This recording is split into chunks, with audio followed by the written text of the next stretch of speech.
তিশার কণ্ঠে শিকল পরার ছল, সোশ্যাল মিডিয়ায় ভাইরাল।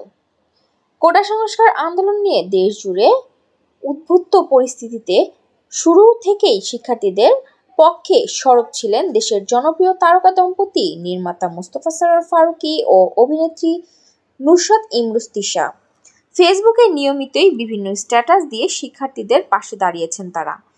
এর মধ্যেই তিশার গান গাওয়ার একটি পুরনো ভিডিও সোশ্যাল মিডিয়ায় নতুন করে ছড়িয়ে পড়েছে। ভিডিওতে নজরুলের দ্রোহের গান শিকল পরার ছল মোদের শিকল পরার ছল বেশ আবেগ নিয়েই গাইতে দেখা গেছে তিশাকে।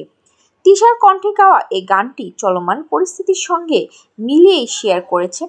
বিভিন্ন নাটকের মাধ্যমে তিশা তার অভিনয় জীবন শুরু করেন, তবে গান দিয়েই শুরু করেছিলেন পথ চলা। শিশুশিল্পী হিসেবে 1995 সালে নতুন কুড়ি জাতীয় পুরস্কারের প্রথম স্থান লাভ করেছিলেন।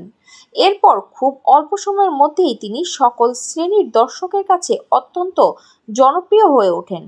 তিনি বিভিন্ন বিজ্ঞাপন ও নাটকে নিয়মিত অভিনয় করেছেন, পাশাপাশি কিছু চলচ্চিত্রেও কাজ করেছেন।